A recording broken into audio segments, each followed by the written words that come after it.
seen our last video, we've created this wildlife corner here for wildlife to live in, and today we want to put in a wildlife pond so that amphibians and things that need water can make use of it.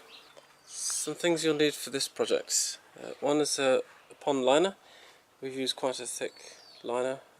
We've got a piece of underlay which you can buy from any aquatic store, or weed preventative membrane, the sort of thing you put under gravel. Spade, a spirit level which you may need, and a knife for cutting the fabric. And we've got a selection of cobbles and stones. You can use anything you've collected for this. There are also a few logs which are quite good for a wildlife pool. Okay, so we've got our piece of liner. This is about 1 metre square.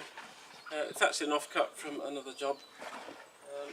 And we just need to work out how big to dig the excavation for it. So we've got to allow a little bit for the depth. So whatever the depth is going to be, say that much, and then that's the limit of our pool.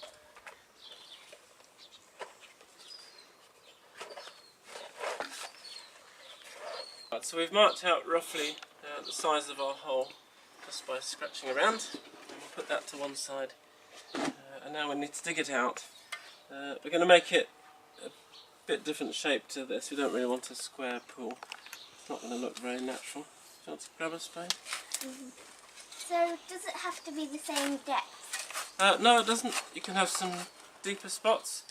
Things like newts like to go deep down, and particularly if we get, a frosty time in the winter, you don't want the whole thing to freeze solid.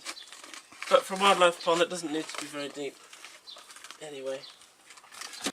Is that as deep as it's going to be? No, it's not.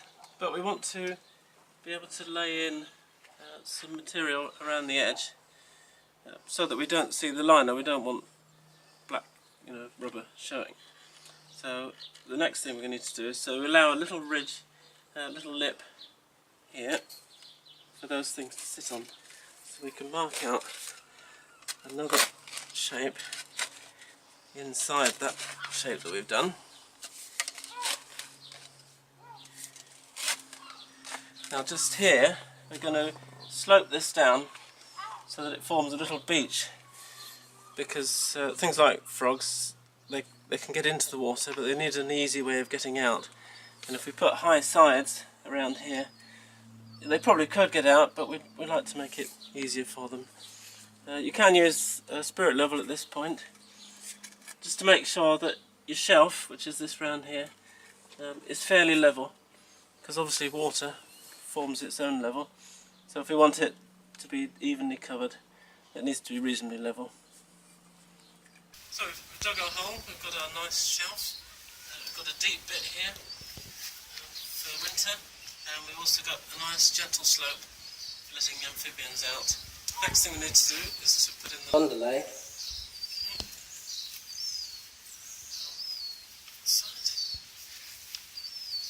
It just needs to be nice and even. That's it, so plenty there. Great, and we need the liner. Okay, do the same around the corner. Doesn't matter which side this goes. Okay, lay that on there. Just make sure it's even. Now what we can do is to put some water in here, and the weight of that will pull it down into the hole. Excellent. This is the fun part, where we line this shelf with the pebbles, and you can use bits of brick, things you've got lying around. I'm going to use some logs, because even though they're in the water they'll start to break down. Beetles and things just love damp wood. Okay, but we need a nice beachy bit up here with the flat ones, and the round ones go around the back.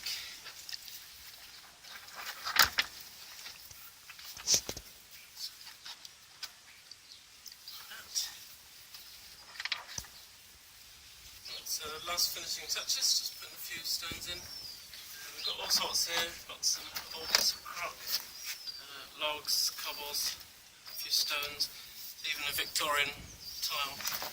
These ridges will grow mosses and lichens. Just going to trim off the excess liner across the corners. Little bits can be tucked in. It's very tough. You have to be careful.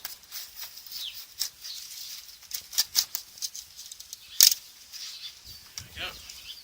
And we've got a selection of plants here which we're going to plant around to make a nice environment. They're all things that are sort of semi-natural, and they like this kind of shady spot. Okay, so we're just finishing off now. We put some slate chippings here to cover up the liner. We don't really want any showing. We've got some plants, some foxgloves, they'll grow up nicely, and hellebore. This is Soxalis. It's not very wild, but it does look nice, and it likes this shade.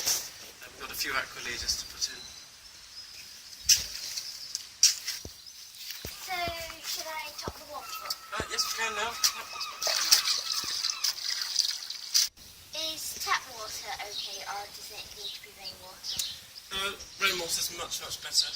Tap water has chlorine and chemicals put in it to keep it clean, so you endanger the bugs and things that are living in there. So if you can collect rainwater, it is far better. So that's how to build a wildlife pond. You can do it too. If you'd like to subscribe to our YouTube channel, it will keep you up to date on our latest developments.